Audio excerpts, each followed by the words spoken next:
I remember the day Lily was born like it was yesterday. I was 8, a skinny girl with white eyes and a head full of dreams. My parents, John and Sarah, were ordinary folks. Dad worked at a local factory and Mom stayed at home. Life was simple until Lily came along. "Look at her, Sarah. She's got your eyes," Dad said, holding Lily for the first time. Mom had smiled a tired but triumphant smile. "And your nose, John." I stood by the door, clutching my ragged doll, waiting for someone to notice me. "Can I see Lily?" I asked timidly. Mom glanced at me, her eyes barely registering my presence. "Not now, Linda. Lily needs rest, and so do I. School wasn't much better. Kids can be cruel when they smell vulnerability." "Hey, Scarecrow Linda," Jack, the class bully, would sneer as he tugged at my faded dress. "Did you get your clothes from the trash?" I tried to ignore them, but words hurt more than punches. At home, Lily grew into a pampered princess. She'd scribble in my textbooks and giggle, "Look, Linda, I'm helping you with homework." I'd sigh, "Lily, please don't do that. I need those for school." One day she went too far, pouring paint over my only good dress. I yelled at her, but she just cried. That's when Mom stormed in. "What's going on here?" she demanded, her eyes flashing. "Lily ruined my dress," I said, holding up the stained fabric. "Mom didn't even look at the dress. How dare you yell at your sister? Go to your room, Linda. No dessert for a week." Grandma was the only one who understood. "Don't let them get you down, Linda," she'd say. Her house was my refuge, filled with books and love. She taught me to escape into stories, to live 1,000 lives within those worn pages.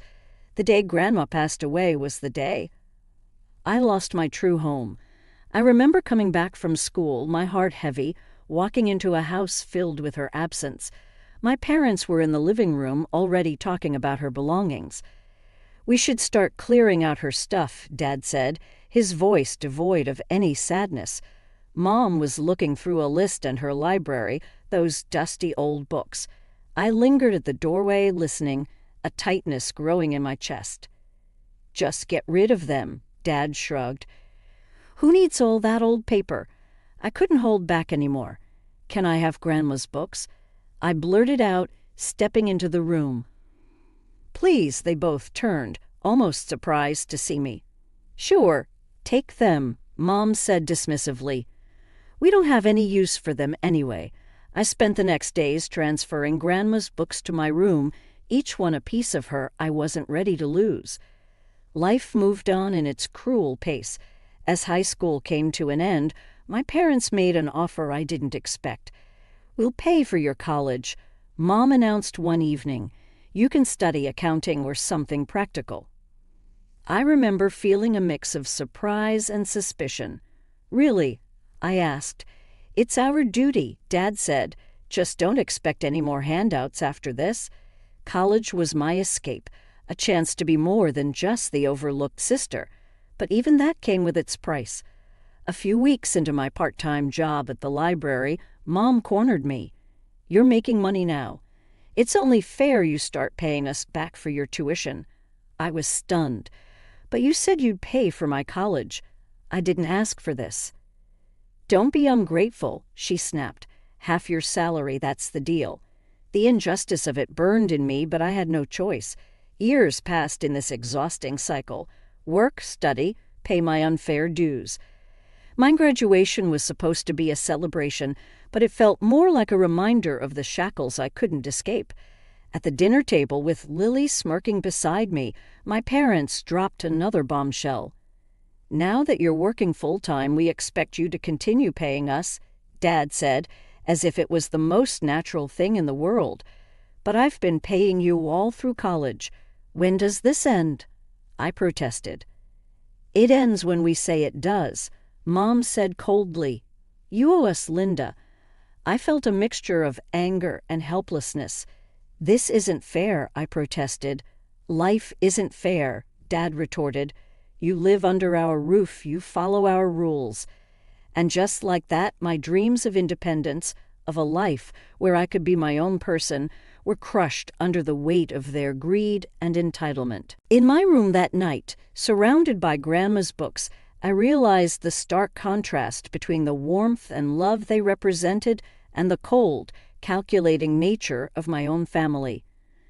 These books were my only legacy, the only thing that connected me to a sense of belonging, of being understood.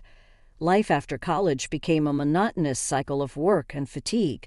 Every payday, the same scene would unfold at home. "Linda, have you got your paycheck yet?" Mom would ask, her hand already outstretched. The moment I stepped through the door, I'd hand over half of my earnings without a word. It had become a routine, a bitter pill I swallowed each month. One evening I mustered the courage to confront them. "Mom, Dad," I began hesitantly, "I've been thinking, maybe I can start keeping a bit more of my salary. I need to save up, maybe for a place of my own." Mom's expression hardened. "Your own place? Don't be ridiculous. You owe us, Linda. We paid for your education." "But I've been paying back. Isn't that enough?" I protested, feeling a surge of frustration. "Enough? You think a few thousand cover your debt to us?" Dad's voice rose. "We raised you, fed you, clothed you. You owe us for a lifetime." My heart sank. I never asked for any of this. I just wanted to go to college. "And who do you think paid for that? You think that was free?" Mom snapped. "No, Linda, you'll continue paying us just as you have been." The unfairness of it all was suffocating. Lily, ever the favored child, never missed a chance to taunt me. "Look at our little accountant, can't even afford a new dress." She'd sneer, flaunting the latest gadget or outfit they'd bought her. I remember one particularly hard day at work. I had stayed late, trying to finish a complex report. Exhausted, I reached home to find my family had ordered takeout, my favorite Thai food. For a moment, my spirits lifted. "Is there any left for me?" I asked hopefully. Mom shrugged. "You should have been here earlier. Besides, you can buy your own food with your big salary." I retreated to my room, too tired to argue. Dinner that night was a stale sandwich and a cup of tea.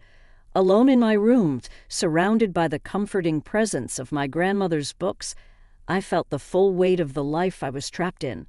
I longed for more, for freedom, for a chance to live for myself. But every attempt to break free was met with guilt trips and reminders of a debt that I was beginning to realize might not even be mine. My life at home had become a ceaseless routine of work and servitude.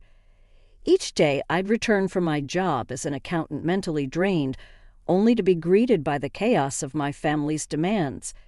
One evening I came home to find the living room in a mess. Dad was lounging on the sofa, watching TV, while Lily was sprawled on the floor surrounded by a pile of clothes. Dad said without looking away from the screen, "Linda, you're back finally. Clean up this mess, will you, and start dinner. We're hungry."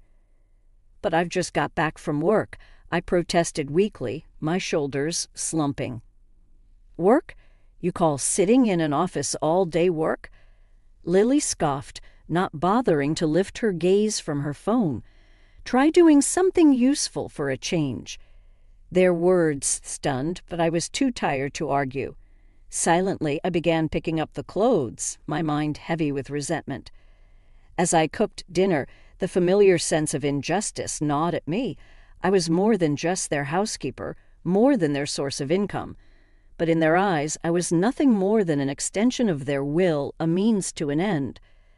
The next morning, I was met with another list of demands. "Linda, take Lily shopping today. She needs new clothes," Mom instructed as I was about to leave for work. "But I have a busy day at the office," I said, my voice strained with frustration. "Oh, what's more important, your job or your family?" Mom retorted, her tone sharp. The irony of her words wasn't lost on me. My job was important only when it benefited them. Reluctantly, I agreed to take Lily shopping after work, sacrificing the little personal time I had left. At the mall, Lily flitted from store to store, her excitement in stark contrast to my growing despair. "Isn't this dress cute, Linda?" she gushed, holding up an expensive designer dress. "Buy it for me?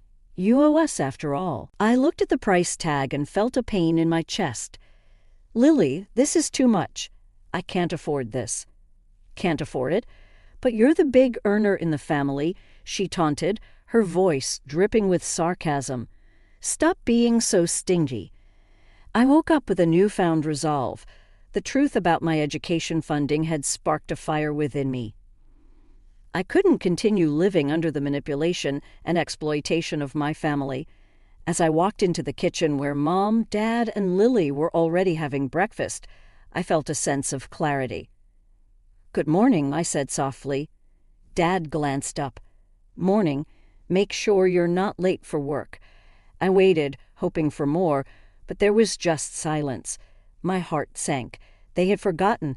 It was just another day for them. I tried to hide my disappointment as I prepared my breakfast. The clock ticked away, each second a reminder of how little they cared. As I was about to leave for work, I mustered up the courage to remind them. "You know, today is my birthday," I said, my voice barely a whisper. Mom looked up, a flicker of surprise crossing her face before it vanished. "Oh, is it? Well, happy birthday. Don't expect us to throw a party." Lily snickered. "Yeah, happy birthday, Linda. Maybe you can treat yourself to something nice with your big paycheck." Their words stung like 1,000 needles. I left the house, holding back tears, feeling more alone than ever. The day at work was long and tiring. When I returned home, I hoped maybe they'd have a change of heart. But the house was just as I'd left it. I found Mom, Dad, and Lily in the living room, ordering food from a fancy restaurant over the phone. My hopes dissipated like mist.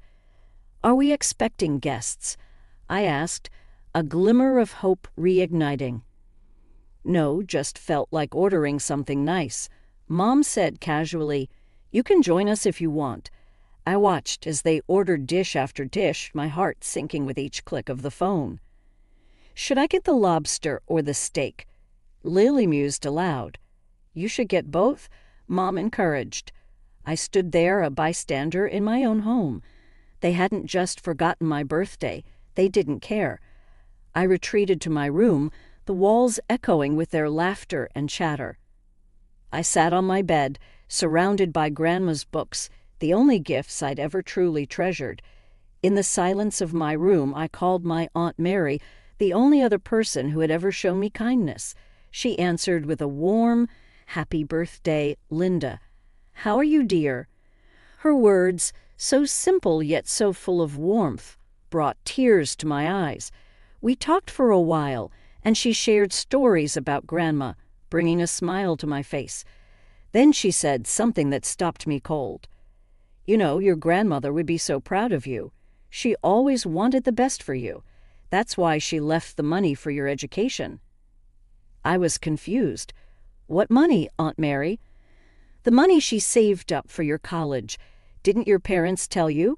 She was so determined to give you a good start in life." My world spun. Grandma had paid for my college all these years. My parents had lied, making me believe I owed them. I hung up the phone, my mind racing. The truth was a key unlocking the chains I'd been bound with for so long. That night I couldn't sleep. The revelation churned in my mind, a mix of anger, betrayal, and a newfound sense of determination. I couldn't let them control me anymore. I had to break free to find my own path. The next morning, I confronted them. "I know about the money Grandma left for my education. Why did you lie to me?" Their reactions were a mix of shock and defensiveness. "We did what we had to do," Mom said coldly. "We're your parents. It's your duty to support us." "Duty? You lied and made me your servant," I exclaimed, my voice trembling with emotion. Dad just rolled his eyes. "Drama queen, you should be grateful we let you live here." That was the final straw. I was done being their scapegoat, their cash cow. It was time for me to take control of my life.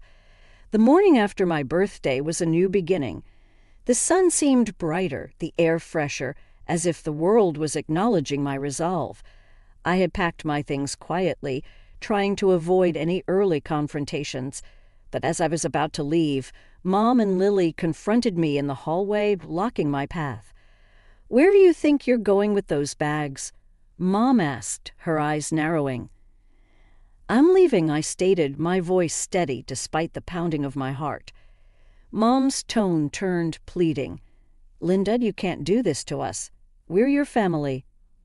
"Where will you go?" Lily chimed in. "Anywhere but here," I said, stepping around them.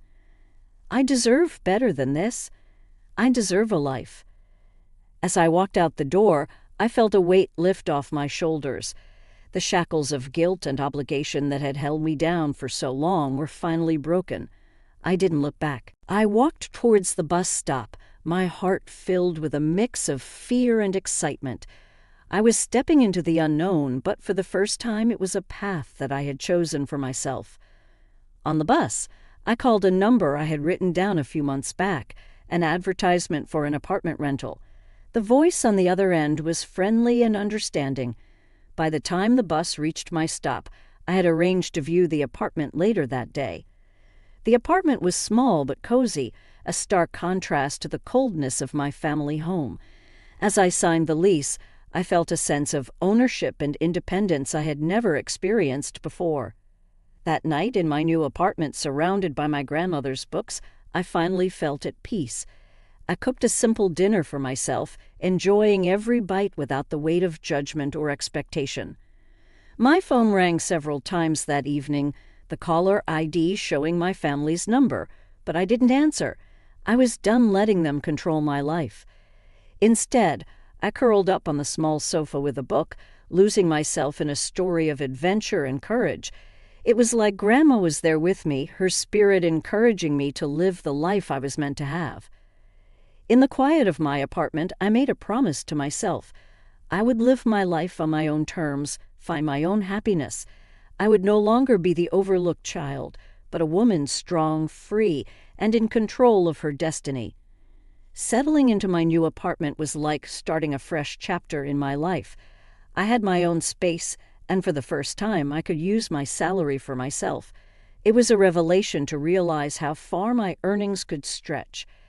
Life was finally mine to live. When I wasn't giving half of it away to my parents and sister, I could afford good food, stylish clothes, and even indulge in a bit of self-care. One of my first acts of independence was giving myself a complete makeover. I got a stylish haircut, something I had always wanted but never dared to do. I bought clothes that made me feel confident and happy. Every morning I dressed for work with a sense of pride and excitement. At work, my colleagues noticed the change immediately. "Linda, you look fantastic. What's your secret?" Sarah, one of my closest colleagues, asked me one day. "Just enjoying my life and embracing the change," I replied with a smile, feeling a sense of accomplishment. But the most important thing I did after moving out was to take my grandmother's books with me. Those books were more than just literature. They were a connection to the happiest part of my childhood and a reminder of my grandmother's love. Every evening after returning from work, I would make myself a cup of tea and curl up with a book from Grandma's collection. It was my way of keeping her memory alive and cherishing the love for reading she had instilled in me. Life in my new apartment was peaceful and fulfilling. I relished in the small joys like cooking my favorite meals, decorating my space, and losing myself in a good book. The sense of freedom was exhilarating. One afternoon, as I was arranging my books on a new shelf, I came across an old photo of my grandmother tucked inside a novel. Tears welled up in my eyes as I held it. I knew she would have been proud of me for finding my own way. I placed the photo on my nightstand, a nightly reminder of where I came from and the strength I carried within me. My grandmother's enduring love and the lessons she taught me were my guiding light. As days turned into weeks, I found myself evolving.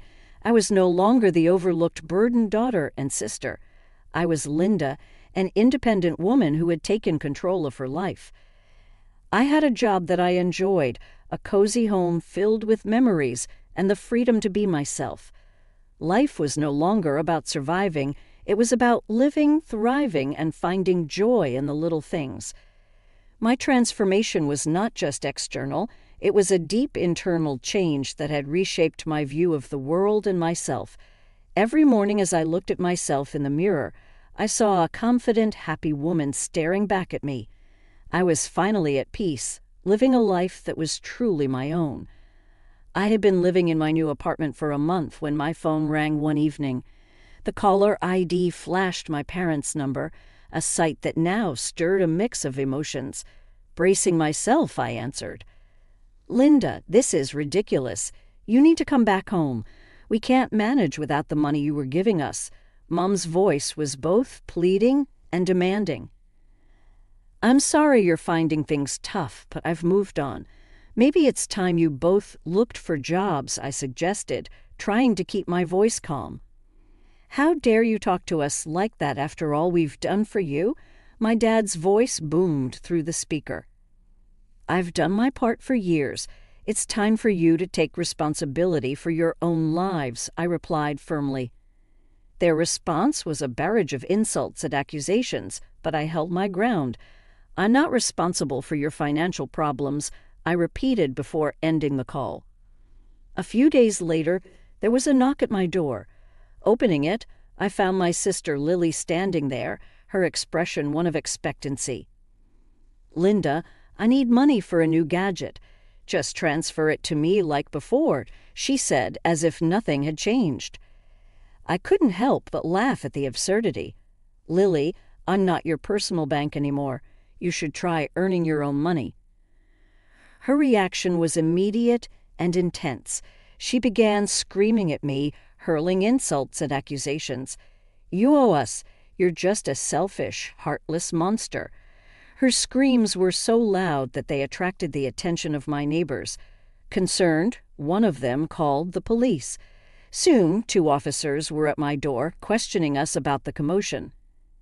After explaining the situation, the officers escorted Lily out, who continued her tirade even as she was led away. I blocked my family's numbers on my phone.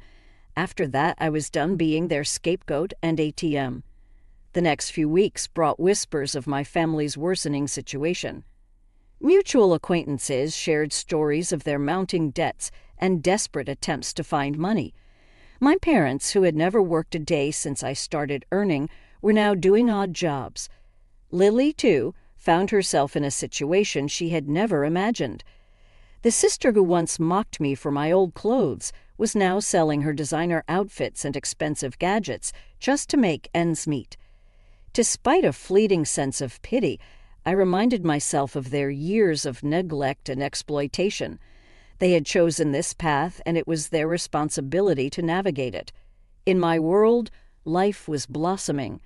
My job was going well, and I was enjoying my newfound freedom and independence. My apartment, once a distant dream, was now my haven of peace, filled with memories of my grandmother and her books. One evening, as I sat in my reading nook, a sense of profound contentment washed over me. The once overlooked and undervalued daughter had transformed into an independent woman. I had broken free from the chains of familial manipulation and emerged stronger.